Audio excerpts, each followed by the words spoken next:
As medidas de combate à pandemia voltaram a ser tema de intriga entre o governo federal e o Supremo Tribunal Federal. Com a chegada da nova variante Ômicron, passou-se a debater novamente a implantação da exigência de um passaporte vacinal para viajantes que queiram entrar no Brasil. Barroso entendeu que a apresentação do comprovante de vacinação é necessária, porque o ingresso diário de milhares de viajantes, a aproximação das festas de fim de ano, de eventos pré-carnaval e do carnaval, além da ameaça de promoção de um turismo anti-vacina, configuram risco iminente.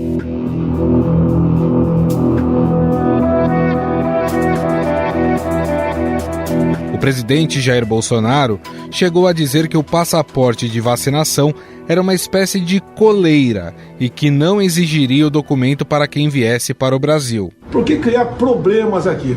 Vamos fazer, depender de mim, teria apenas o PCR. É mais efetivo do que a vacina, porque a vacina não impede que se contamine e que se transmita o vírus.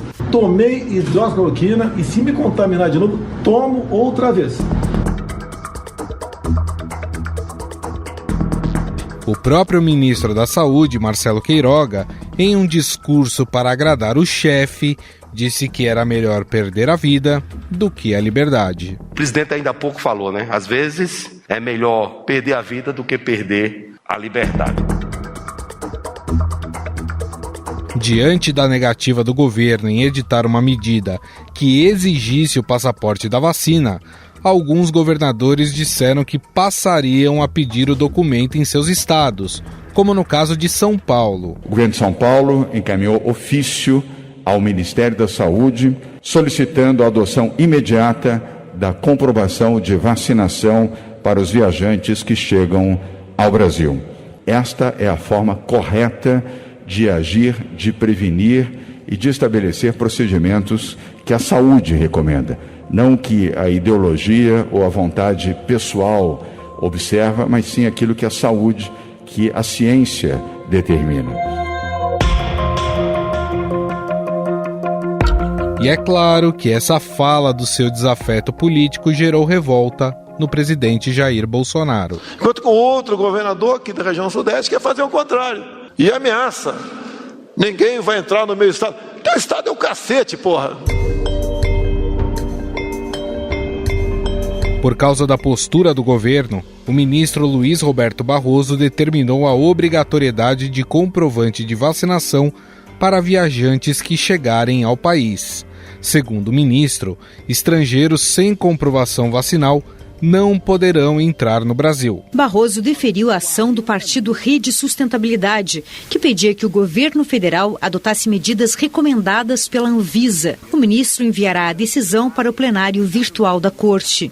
Segundo a portaria do governo, viajantes vindos do exterior deveriam apresentar comprovante de vacinação completa, com aplicação da última dose ou dose única, há pelo menos 14 dias antes do embarque. A decisão começou a valer ontem, quando os órgãos envolvidos foram notificados. Essa deliberação foi dada após ação no STF para obrigar o governo a adotar medidas sanitárias recomendadas pela Anvisa, como o passaporte da vacina. Entretanto, no maior aeroporto do país, o de Cumbica, em Guarulhos, uma pequena parte dos viajantes relatou ao Estadão ter sido cobrada pelo documento, enquanto outros disseram que não foram abordados sobre o assunto no desembarque internacional. Em coletiva de imprensa, Barroso afirmou que decidiu a favor da exigência do passaporte porque seria inviável fiscalizar a quarentena obrigatória para viajantes não vacinados. A decisão priorizou a alternativa entre o comprovante de vacinação e a quarentena pela constatação que parece evidente que se milhares de pessoas optassem pela quarentena em lugar da vacina, simplesmente não haveria condições de se monitorar e o risco seria grande. A decisão trata também da situação de brasileiros que não puderem comprovar vacinação em razão de ataque a sistemas do SUS. Então, desde o início da manhã de hoje, desde a madrugada de hoje, o sistema está fora do ar e a população não está tendo acesso aí ao certificado de vacinação. Não há como acessar aí as informações do Sistema Único de Saúde nem fazer a emissão do certificado. Os criminosos apagaram todas as informações do sistema. Segundo o gabinete do ministro, Barroso entende que os brasileiros que não puderem comprovar vacinação em razão do ataque a sistemas do SUS devem apresentar um teste PCR negativo e informar que foram vacinados. Por causa dessa decisão, o governo já avisou que deve sair uma nova portaria com as alterações exigidas pelo Supremo. Ainda está em debate aqui dentro do Palácio do Planalto se deve ocorrer uma reunião hoje entre ministros para definir como ficará uma nova portaria seguindo as determinações do ministro Luiz Roberto Barroso. No entanto, a decisão definitiva sobre o passaporte da vacina vai passar pelo plenário virtual do STF, no qual os ministros incluem seus votos em um sistema eletrônico do Supremo. O prazo para a inserção dos votos começa à meia-noite de quarta-feira e termina às 11h59 de quinta-feira. Sobre essa questão e mais essa intriga envolvendo o governo e judiciário, vamos conversar com o repórter do Estadão e da Agência Estado, Guilherme Pimenta. Tudo bem, Guilherme? Um prazer estar com vocês hoje. Bom, Guilherme, você vai ter essa tarefa árdua de explicar tudo o que está acontecendo, porque o governo não queria. O Barroso atendeu uma ação aí da rede e estipulou a obrigatoriedade do passaporte da vacinação em caráter liminar. Para isso, o governo deve editar uma medida provisória aí dizendo como isso será feito. E a pergunta é exatamente essa: como é que vai ser feito? A gente já tem percebido que nos aeroportos, principalmente em Cumbica, né, que é o maior aqui do nosso país, teve gente que já relatou que pediram, algumas pessoas disseram que não pediram para elas. Como é que isso está sendo feito, hein, Guilherme? Pois é, Gustavo, uma situação curiosa e que vai ser interessante ver como que isso vai ser operacionalizado nos próximos dias. Essa decisão do liminar do ministro Luiz Roberto Barroso do Supremo, ela saiu no último sábado, na tarde do último sábado. Eu, inclusive, estava trabalhando no plantão aqui em Brasília, quando nós recebemos a informação de que o ministro tinha proferido uma decisão que foi tomada no âmbito de uma ação movida pela Rede Sustentabilidade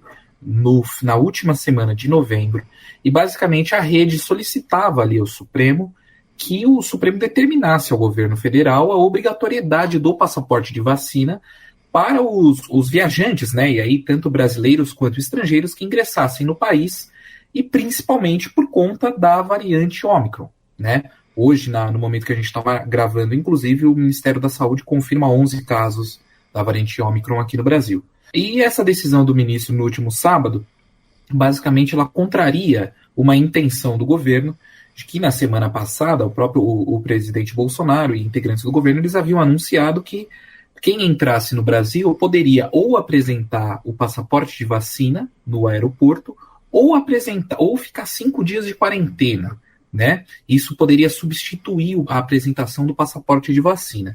Na decisão do último sábado, o ministro Luiz Roberto Barroso, ele diz que não, que deve ser obrigatório o passaporte de vacina, e a questão da quarentena, ele assinala ali na decisão que é uma opção apenas para pessoas não elegíveis para vacinação, que justifiquem isso por alguma recomendação médica, ou para turistas vindos de países onde não houver imunizantes disponíveis para toda a população.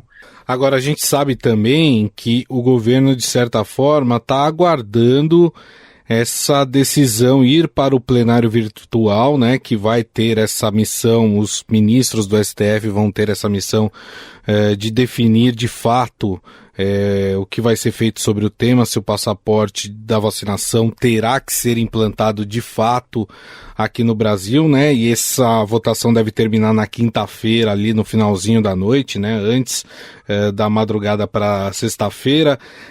O que se sabe em relação ao governo? O governo vai aguardar esse posicionamento ou já vai atender o pedido do Barroso? Essa é uma ótima pergunta, Gustavo, e é importante a gente esclarecer. A decisão do ministro Barroso, ela, apesar de ser de caráter liminar, ela entra em vigor imediatamente. O imediatamente aqui, ele tem uma questão que é o seguinte: ela foi tomada no sábado e o Supremo esclareceu para a gente ainda no sábado que ela entraria em vigor a partir do momento em que os órgãos envolvidos, os ministérios envolvidos ali, naquela portaria interministerial que havia determinado as regras, né, ou o passaporte ou a quarentena de 5 dias, a partir do momento que esses órgãos fossem notificados. Esses órgãos devem ser notificados hoje, já que é o primeiro dia útil após essa decisão do ministro, e essa decisão passa a valer antes mesmo de ser julgada no plenário virtual do Supremo, que, como você bem disse, é um julgamento que vai acontecer ali virtualmente, com início na quarta-feira e com término no fim da quinta-feira, né? No último minuto da quinta-feira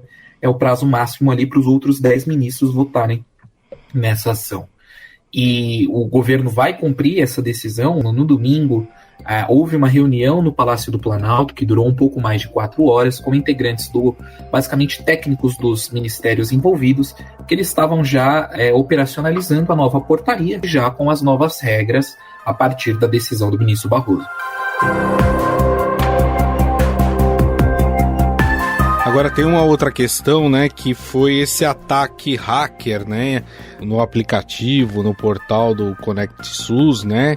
Aqui em São Paulo, por exemplo, existe um aplicativo do governo do estado que mostra o passaporte da vacinação, ou seja, quem é de São Paulo consegue ali ainda acessar o aplicativo e mostrar que tomou as vacinas. Mas a gente sabe que tem muitos estados que dependem do Conect SUS para poder fazer essa comprovação. Como é que fica essa questão para quem não consegue comprovar que tomou as vacinas? Essa é uma ótima pergunta também, Gustavo, e justamente por isso a primeira intenção do governo federal de exigir o passaporte da vacina ou a quarentena dos 5 dias para os viajantes não vacinados, ela passaria já a entrar em vigor a partir do último sábado, né, que curiosamente foi a data que o ministro proferiu a decisão. Mas, por conta do ataque hacker aos sistemas do Ministério da Saúde, o governo adiou. Ela foi adiada em uma semana após o ataque hacker. Então, a gente vai ter que observar durante essa semana como que vai ficar a estabilidade do sistema do Ministério da Saúde, se eles realmente vão solucionar esse problema, e a partir daí a gente vai ver agora, como a gente tem essa decisão que precisa entrar imediatamente, vai ser interessante a gente observar como que o governo vai operacionalizar, porque, como você bem disse, né, as pessoas, para os vacinados, a gente consegue apresentar essas informações ali por meio do aplicativo, e alguns estados, como você também bem apontou, eles não têm aquela carteirinha, eles até têm, mas é um pouco diferente do que, por exemplo, o estado de São Paulo, né, que as pessoas em outros estados, de fato, dependem mais do Conect SUS, que no último sábado mesmo eu fiz um teste e eu não conseguia observar no Conect SUS o comprovante das minhas 2 doses. Né? Então, de fato, isso vai ser algo interessante para a gente observar ao longo do dia e ao longo dos próximos dias como que eles vão operacionalizar isso em meio à decisão e em meio a um sistema instável por conta do ataque hacker. E a quem cabe, né? Quais setores do governo, né, cabe essa implantação dessa medida de fiscalização em relação ao passaporte de vacinação? Basicamente, essa medida ela vai ser implementada a partir dos ministérios envolvidos ali no grupo interministerial que tinha editado aquela portaria na semana passada, que estabelecia ali as regras para a entrada de passageiros no Brasil. Né? Então ali a gente tem, para citar os órgãos ontem que estavam na reunião no Palácio do Planalto, que eu acho que resume bem, temos o Ministério da Saúde, né? Temos a Anvisa também envolvida nisso, a Casa Civil, que é o órgão de articulação do governo federal, o Ministério das Relações Exteriores ali, principalmente por conta das questões de fronteira, e também o Ministério da Justiça. Também estava presente na reunião integrantes da Advocacia Geral da União, que analisam ali um possível recurso a essa decisão do ministro Barroso, que vai ser julgada a partir de quarta-feira. Então, basicamente, os responsáveis por operacionalizar essas medidas serão esses órgãos. A ANAC informou para a gente que eles, apesar deles não serem diretamente responsáveis por operacionalizar essas medidas sanitárias, né, que competem às autoridades sanitárias do país, a ANAC também avalia e também observa, já que é o órgão responsável pela fiscalização dos aeroportos. Bom, nós conversamos com o repórter do Estadão e da Agência Estado em Brasília, o Guilherme Pimenta. Ele nos trouxe aí um pouco mais sobre essa questão do passaporte da vacina, como deve ficar, né? E de que forma o governo vai agir aí para implantar essa medida nos aeroportos brasileiros. Guilherme, queria mais uma vez te agradecer. Muito obrigado pela entrevista. Eu que agradeço, Gustavo, agradeço também a todos os ouvintes e sempre à disposição aqui em Brasília.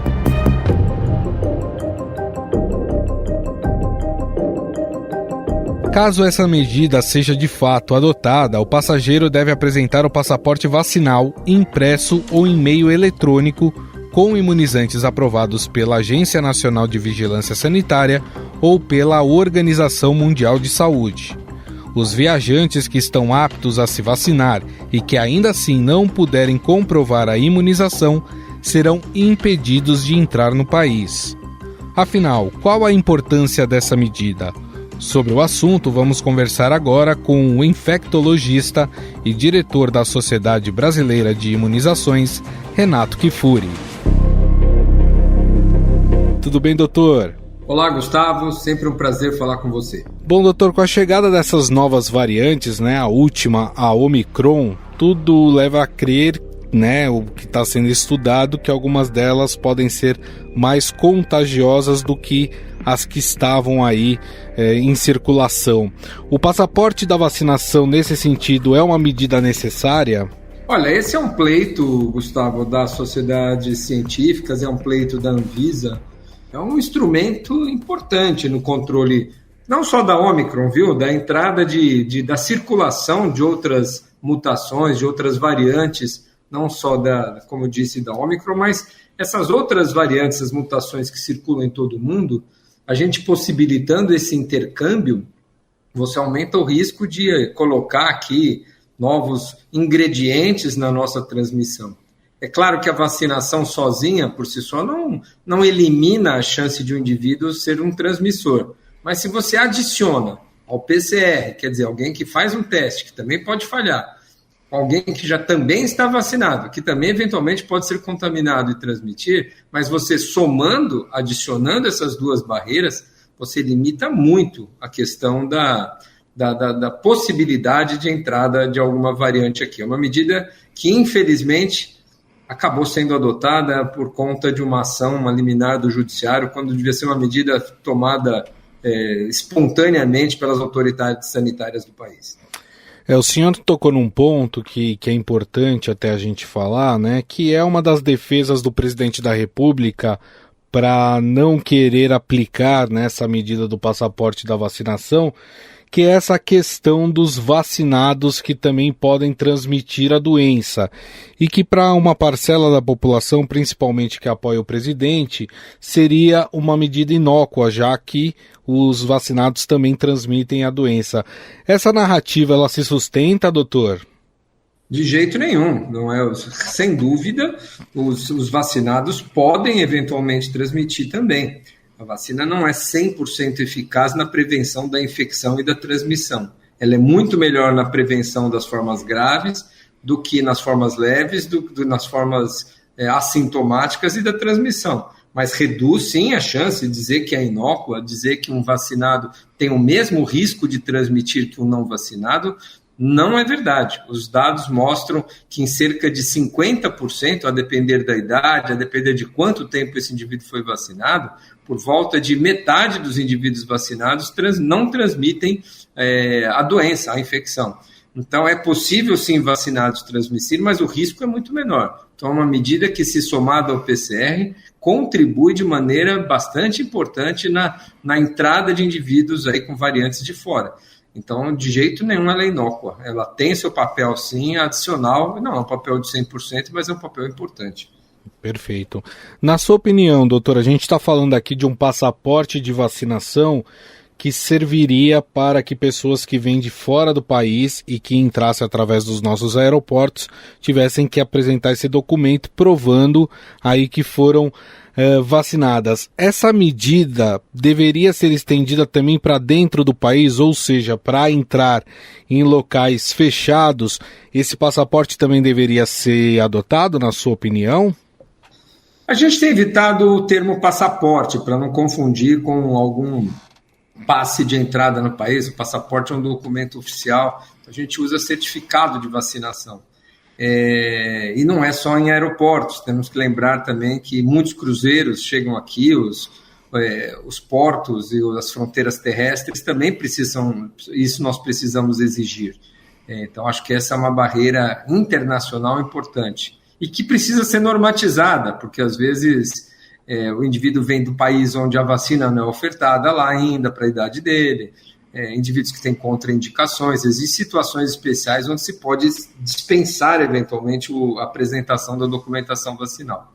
Internamente falando, Gustavo, você participar de eventos de risco, isso quer dizer aglomerações em ambientes fechados, ao meu ver, devia ser uma medida sim a ser adotada.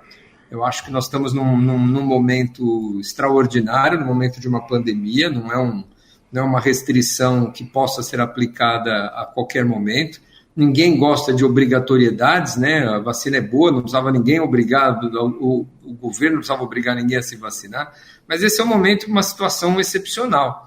Nós estamos numa pandemia e ambientes fechados, como festas, shows, espetáculos, museus, teatros, pontos turísticos, onde a aglomeração é inevitável, eu acho que é justo, né? O bem comum, o bem coletivo, o direito coletivo deve sobrepor ao direito individual do indivíduo que não quer se vacinar. Ele tem todo o direito de não querer se vacinar, mas colocar a vida dos outros em risco e a transmissão, eu acho que essa é uma medida, isso não é possível. Então, nesse momento, enquanto durar uma pandemia, eu acho uma medida adequada, sim, para o controle da pandemia e para o controle, né, da infecção entre aqueles que já foram vacinados.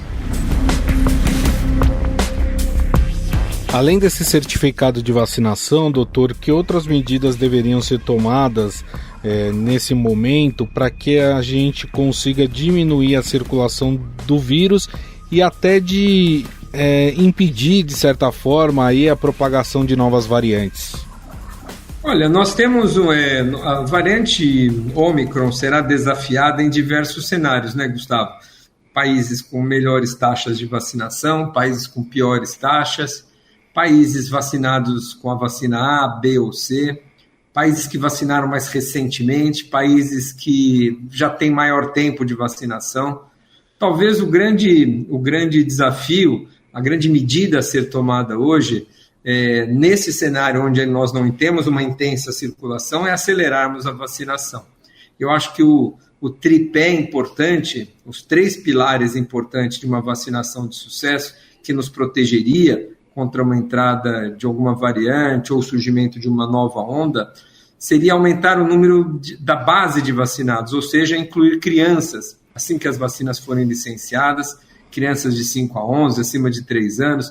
Essas vacinas, uma vez licenciadas, precisam ser disponibilizadas para as crianças, porque à medida que aumentamos o número de vacinados, diminuímos o risco de pessoas ali se infectarem. Segundo ponto e pilar importante são as coberturas vacinais. Essa base elegível para vacinação precisa estar com o maior número possível de indivíduos com as 2 doses. Nós vamos bem em alguns locais, temos alguns bolsões de baixas coberturas que precisamos enfrentá-los e conseguir essa cobertura vacinal adequada.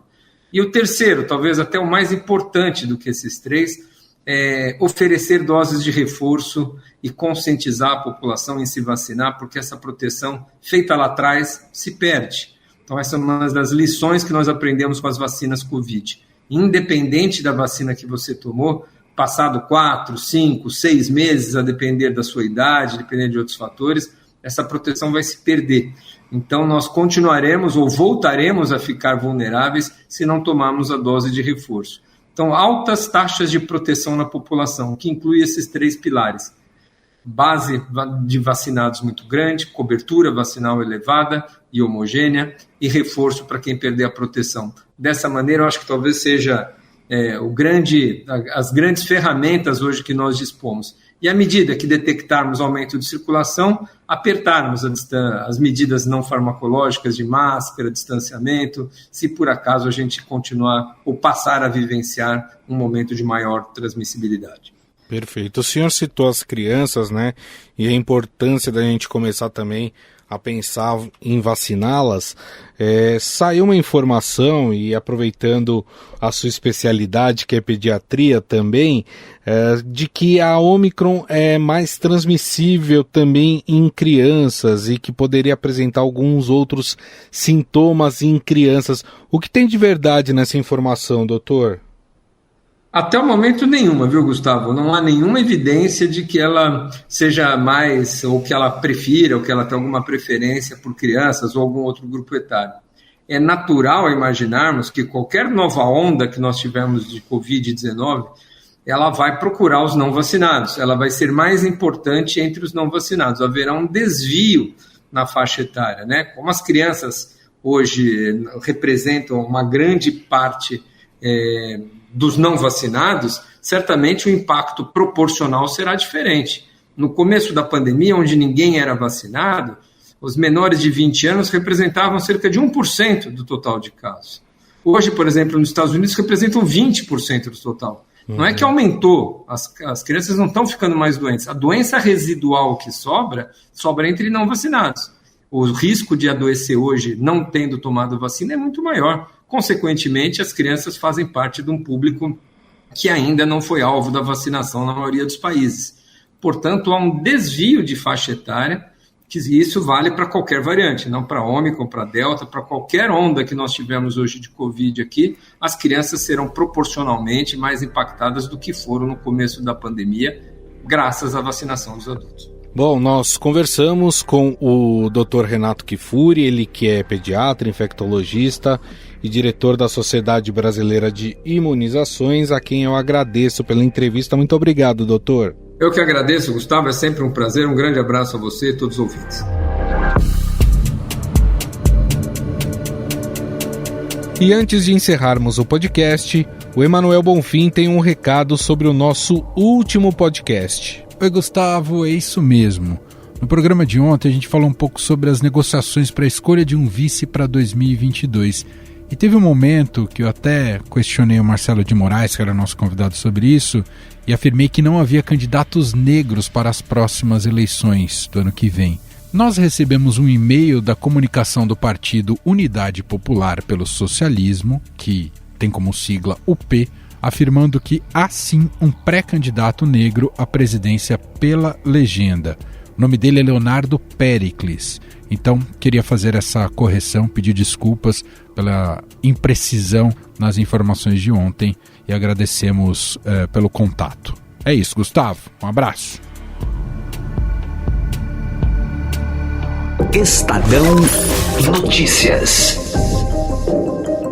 O Estadão Notícias desta terça-feira vai ficando por aqui. Contou com a apresentação minha, Gustavo Lopes. O roteiro, a produção e edição é de Jefferson Perleberg e Ana Paula Niederauer, e a montagem é de Moacir Biasi. O editor do núcleo de áudio do Estadão é Emanuel Bonfim. Mande seu comentário e sugestão para o e-mail podcast@estadão.com. Um abraço e até mais.